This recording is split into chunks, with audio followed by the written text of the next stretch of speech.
बहुत धन्यवाद आपका। जहां विकास की बात हुई है, दादरी की रैली के बाद सरकार के लोगों की भाषा बदल गई है। दादरी में जो जन समर्थन मिला उससे भारतीय जनता पार्टी के होश उड़ गए हैं। इसीलिए सरकार को याद आने लगी बहुत ऊंची ऊंची बिल्डिंग, और जेपीएनआईसी की बात करते करते रिवर फ्रंट पर भी बात होने लगी, और रिवर फ्रंट के बाद सरकार ये भूल गई कि मेट्रो किसने शुरू की थी।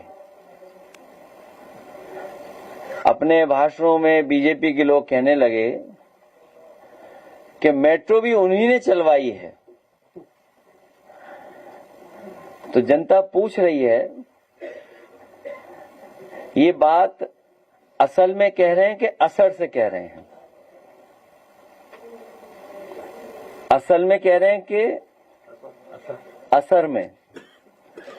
और वो एक बात तो भूल ही गए कि जब से उनकी सरकार बनी है वनस्पति का विकास बहुत हुआ है, और हाल ही में 200 किलो और पकड़ी गई है अभी। तो अभी तक तो हम ये सोचते थे कि ओटीटी नया जमाना है, गंज पर कोई सीरियल बनेगा, सीरीज बनेगी। इधर लगता है कि धुआंधर पे भी कोई नई बनेगी ओटीटी। धुआं बहुत उड़ रहा है। धुरंधर पे बने ना बने, लेकिन गांजागंज के बाद धुएंधर पे जरूर बनेगा। ये संगठन के लोग यहां आए थे, और संगठन के लोगों से हमारी अपील भी हुई है कि इसी संगठन ने बहुत शानदार अभी काम किया था। 2024 में इन सभी साथियों ने मिलकर के पीडीए की आवाज को बुलंद करके सामाजिक न्याय की लड़ाई को और आगे बढ़ाते हुए जनता का सहयोग लिया था।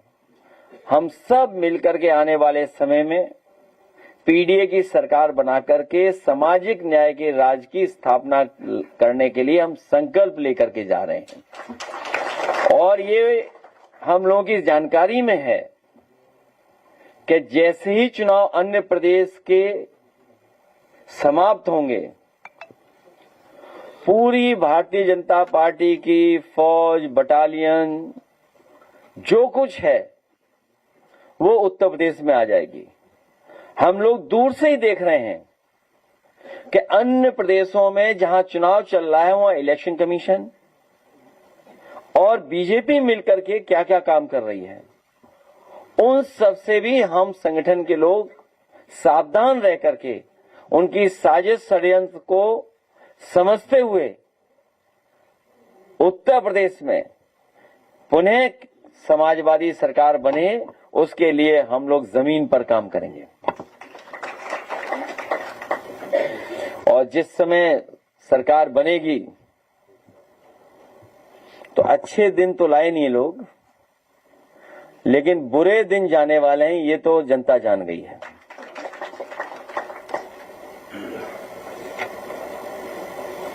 आपने अभी कहा कि इलेक्शन कमीशन और बीजेपी मिलकर काम कर रहे हैं। पश्चिम बंगाल के मालदा में 7 इलेक्शन ऑफिसर्स को बंदी बना लिया गया था। स्टेट एडमिनिस्ट्रेशन रिस्पॉन्सिबल ठहराया, लेकिन ममता जी कह रही कि रिस्पॉन्सिबिलिटी स्टेट की नहीं, इलेक्शन कमीशन की हो गई। जिस समय चुनाव घोषित हो जाता है, ये नियम है, और इलेक्शन कमीशन और उस समय अधिकारी इलेक्शन कमीशन के निर्देश मानते हैं। और जो हम लोग वेस्ट बंगाल में देख रहे हैं, इतने अधिकारियों को हटाया गया है, और अधिकारियों को इसलिए हटाया गया है कि वो इलेक्शन कमीशन का निर्देश सीधा माने।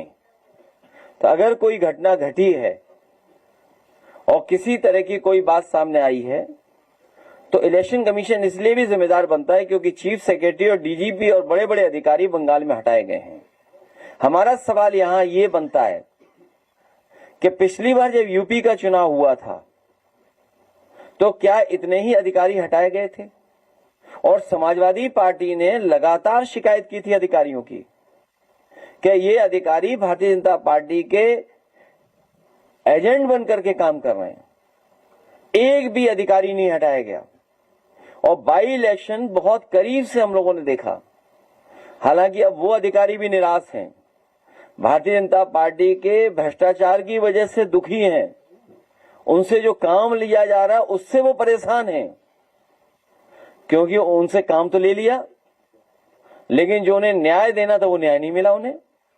उदाहरण के लिए फैजाबाद, एक अधिकारी पे बहुत आरोप थे, बड़े पैमाने पर आरोप थे और उस पर यही कह करके कि आपको सरकार से राहत मिलेगी, सरकार मदद करेगी, आप पूरी बेईमानी कराओ।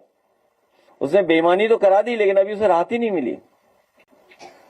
तो उत्तर प्रदेश में क्या इसी तरह इलेक्शन कमीशन ने अधिकारी हटाए थे? क्या विपक्ष की जो शिकायतें थी इलेक्शन कमीशन में दी गई थी, क्या किसी भी अधिकारी पे कार्रवाई हुई?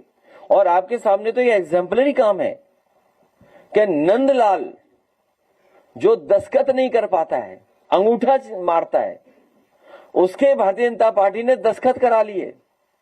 बताओ, इलेक्शन कमीशन ने किसी अधिकारी पे कार्रवाई की हो तो बता दो। आप क्या उम्मीद करते हो कि सरकार कार्रवाई करेगी उस पर? हम आप ही से जानना चाहते हैं, मान लीजिए कि जो नंदलाल जिसके दस्तखत नकली किए इन्होंने, भारतीय जनता पार्टी के लोगों ने किए, तो कार्रवाई कौन करेगा? इलेक्शन कमीशन के सरकार? सरकार बीजेपी की है, बीजेपी वोट कटवाना चाहती थी। अब हमें उम्मीद इलेक्शन कमीशन से, तो कम से कम बंगाल में नहीं उत्तर प्रदेश में इलेक्शन कमीशन अपनी क्रेडिबिलिटी साबित करे कि वो निष्पक्ष है और कार्रवाई करेगी ऐसे लोगों के ऊपर। एक भी अधिकारी के ऊपर अभी तक कोई कार्रवाई नहीं हुई है जहां पर अधिकारियों ने नियम का पालन नहीं किया उस पर। कंटेंट क्रिएटर अगर सत्ता पे सवाल पूछते हैं सत्ता पे, तो उनके चैनल और वीडियो से हटा दिए जा रहे हैं। ये आईटी एक्ट का मिसयूज। आप लोग सरकार हटाओ, पीडीए सरकार लाओ, डेमोक्रेटिक गवर्नमेंट लाओ, जो आपकी सुनवाई हो वो सरकार लाइए। इसीलिए आप सबसे भी हमारी अपील है अपने पत्रकार साथियों की कि एक लोकतांत्रिक सरकार को लाइए जो आपकी सुने। सरकार ने मुख्यमंत्री ने कहा केंद्र में काम करने वाले सैकड़ों कर्मचारी जो है सड़कों पे आज मार्च करते हुए दिखाई दिए। पुलिस ने उनको गिरफ्तार किया। उनकी मांगे हैं कि उनकी सैलरी 8,000 से बढ़ाकर 15,000 दी जाए। सरकार ने उन्हें भरोसा दिलाया था कि उनकी पूरी सैलरी बढ़ाई जाएगी। अब ये सरकार की जिम्मेदारी है। मैं उन सबसे अपील करना चाहता हूं कि आपके अच्छे दिन तो लाई नहीं है सरकार, अब बुरे दिन हटे यहां से, उसके लिए हमारी मदद करें। सर, एमएसपी नोट बनाने की गैंग पकड़ी गई है, जिसपे सर ऐसा बोला जा रहा है कि उसके बीजेपी के लीडर उसमें मिले हुए थे। देवरिया और गोरखपुर में दूरी कितनी है बताओ आप? गोरख धंधा चल रहा हूं अभी, बताइए आप। देवरिया गोरखपुर की दूरी कितनी है? और पहले अगर आपको याद हो, कुशीनगर में भी इसी तरह का मसला आया था जिसमें हाई कोर्ट तक गए थे लोग, और अधिकारियों ने मिलकर के समाजवादी पार्टी को बदनाम करने के लिए मुस्लिम लोगों को झूठा आरोप में भेज दिया जेल। उन्हें हाई कोर्ट से राहत मिली। और भविष्य में आप देखना, जिन्होंने इस तरह का काम किया, हमारे कार्यकर्ताओं को फंसाया, वो जेल जाएंगे। लेकिन देवरिया वाला मामला दूसरा है। यहां तो सुनने में आ रहा है कि भारतीय जनता पार्टी की सरकार में नकली नोट तो देश में आ रहे हैं और असली नोट देश से बाहर जा रहे हैं। नकली नोट देश के अंदर और असली नोट तेज से बाहर जा रहे हैं। और कई लोग घबरा करके, क्यों हाथा नहीं भाता, बाटी चोखा वाली पार्टी, वो भी घबराए हुए बैठे हैं। अगर तस्वीर ही सब कुछ बताती है तो तस्वीर तो हमारी भी विधानसभा में दिखाई गई थी। तो अगर तस्वीर ही सब कुछ साबित करती है तो तस्वीर किसके साथ है? ये जितना नकली काम हो रहा है वो सब भारतीय जनता पार्टी के लोग शामिल हैं। उत्तर प्रदेश में जहां जहां गलत काम हो रहा है सब भारतीय जनता पार्टी के लोग शामिल हैं। और अभी अभी सुनने में आया है, कानपुर में जो किडनी वाला मामला निकला है, इसमें सब भारतीय जनता पार्टी के लोग शामिल हैं। सब भारतीय जनता पार्टी के लोग शामिल हैं। सोचिए, स्वास्थ्य मंत्री को होश ही नहीं है, उन्हें हमारी रैली फ्लॉप दिखाई दे रही है। बताओ, जिस विभाग के वो मंत्री हैं उसी विभाग के एक डॉक्टर से कम अपनी आईसाइट तो चेक करा लेते।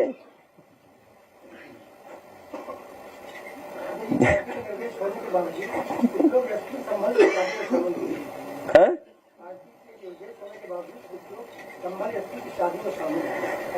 उन्हें शामिल नहीं होना चाहिए था। ये हम लोग आपस में बातचीत कर करके उन्हें समझाएंगे। सर, एमएसपी पे सरकार ने अनाउंस किया है कि मसूर जो है 7,000 में खरीदेंगे, जबकि बाजार में मसूर 9,000 में बिक रहा है। सरसों की भी इसी तरह एमएसपी का ऐलान हुआ है। इसी तरीके से चना और गेहूं पे भी ऐलान हुआ है, लेकिन किसान कह रहे हैं बाजार में हम इससे ज्यादा रेट पर बेच के आ रहे हैं। भारतीय जनता पार्टी से कोई उम्मीद करना, और खासकर किसान उम्मीद नहीं कर सकता उनसे, और उस पार्टी से जिस पार्टी ने ये कहा हो कि हम आय दोगुनी कर देंगे। इस महंगाई में जब लागत बढ़ती जा रही है, डीजल, पेट्रोल, कीटनाशक दवाई, बीज, खाद, अन्य चीजों की लगातार कीमत बढ़ती जा रही है, तब इन्हें आय दोगुनी के लिए कितना एमएसपी तय करना चाहिए। और ये तो आलू को भी ये कह रहे थे कि इन किसान जो आलू वाले हैं उनका कोई नुकसान नहीं होगा, उसकी बजट से भरपाई करेंगे और जरूरत पड़ेगी तो सरकार खरीदेगी बाजार भाव में। आलू के लिए कहा था। बताइए, अगर 1 किलो भी आलू भारतीय जनता पार्टी ने खरीदा हो तो जब बाजार भाव ज्यादा है तो सरकार की जिम्मेदारी बनती है बाजार भाव से ज्यादा किसान को कीमत दें, उसकी पैदावार की कीमत इसलिए दें क्योंकि आय दोगुनी तभी मानी जाएगी, तभी होगी।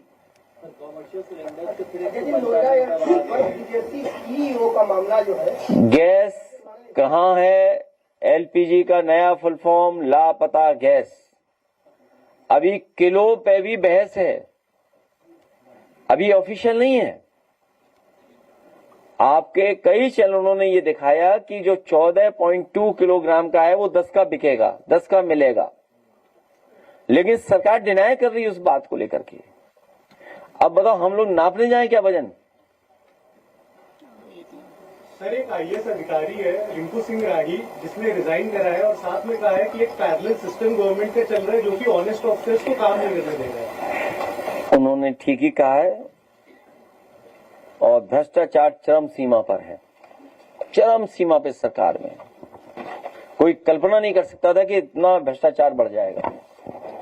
इसी वजह से बहुत सारे जो अधिकारी उनकी मनमानी करते थे, अधिकारी सरकार के इशारे पे काम करते थे, वो भी दुखी बैठे हुए हैं।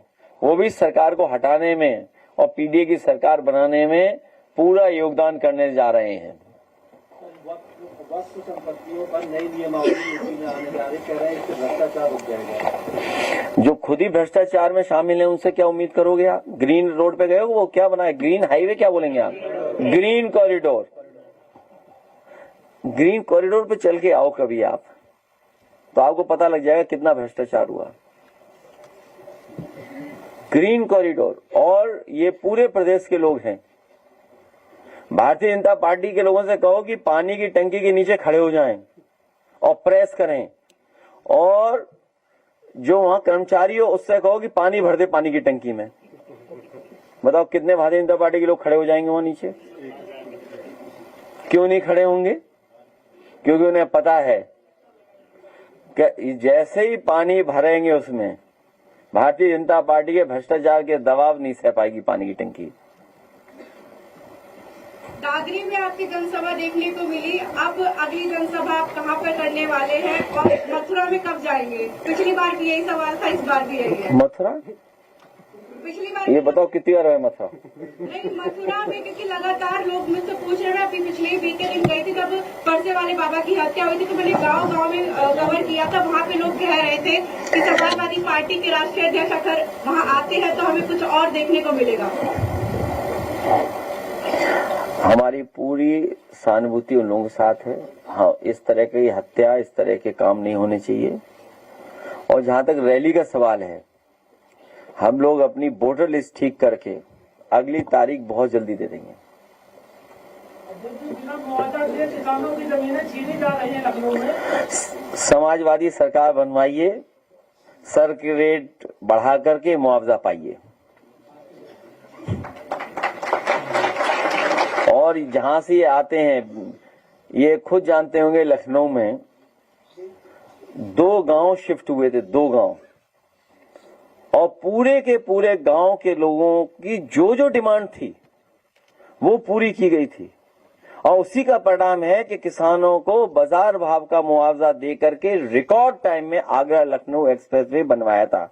हमारे जिलाध्यक्ष बैठे होंगे यहाँ, वो जो गांव शिफ्ट हुए वो जानते होंगे। कौन सा गांव है? माटीपुर। और आप गांव में जाइए, उनके पूछे जाकर के कितना मुआवजा दिया। जो किसान ने कहा वो सरकार ने मांगा और माना। इसलिए भविष्य में किसानों की मदद के लिए, किसानों को सही मुआवजा देने के लिए अगर कोई काम कर सकता है तो समाजवादी पार्टी। पहले भी 64% बढ़ाया था और 4% हम लोगों ने प्लॉट दिया था। और जो एयरपोर्ट बन रहा है, अभी तो फेज 1 बना है, अभी तो फेज 2, फेज 3, फेज 4। ये अच्छा हुआ कि भारतीय जनता पार्टी की पोल खोलने के लिए बहुजन समाज पार्टी के नेता भी आ गए आगे सामने कि जेवर एयरपोर्ट किसने बनवाया है।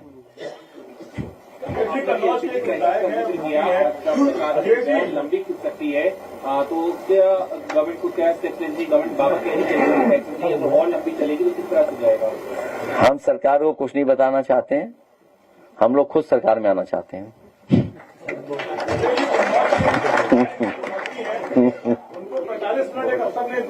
किसने?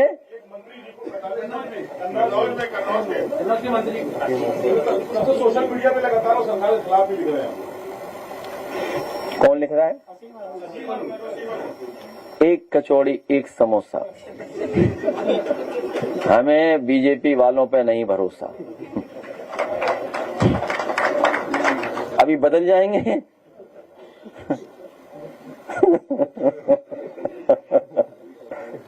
एक कचौड़ी एक समोसा। महिलाएं अपने जेवर गिरवी रख के गैस खरीद रही है और बोल रही सोशल मीडिया पे वीडियो वायरल हो रहा है। इसका क्या कहेंगे? मैं चाहूंगा कि सरकार को हटाएं सब लोग मिल करके। सर, सेंट्रल गवर्नमेंट एक FCRA अमेंडमेंट बिल ला रही है जिसको विपक्षी दल कह रहे हैं कि ये RSS को फंडिंग दिलाने के लिए बिल लाया जा रहा है। इस पर आपके क्या व्यू है? मुझे सुनने में आया कि मथुरा वृंदावन में ट्रस्ट की जमीन हजारों एकड़ कब्जा कर ली बीजेपी वालों ने। गौशाला की जमीनें कब्जा कर ली ट्रस्ट की। और जितने चंदा वाले स्थान हैं, चंदा वाले स्थान, उन सब पे खुद बैठना चाहते हैं जिससे चंदा उन्हें सीधा मिले। कई केयर फंड, कई ऐसे डोनेशंस वो क्यों स्वीकार किए गए थे? ये भारतीय जनता पार्टी जानबूझ करके जनता को परेशान करने के लिए इस तरह के फैसले समय समय पर भारतीय जनता पार्टी लेती है। हालिया में सीतापुर में एक मंदिर तोड़ा गया। बनारस वाले अभी भी वो घंटा ढूंढ रहे हैं जो नहीं मिला है बनारस में, गिफ्ट बाई नेपाल नरेश। ये कोई नई बात नहीं है। भारतीय जनता पार्टी ने सबसे ज्यादा मंदिरों को तोड़ा होगा। कहते हैं मंदिर के प्रेमी हैं लेकिन मंदिर ही तोड़ा। ठीक है, तब तुम्हारे सवाल बहुत हो गए। यूट्यूबर जिंदाबाद। बहुत धन्यवाद आपका दे दें। ठीक है, बहुत धन्यवाद। Thank you so much.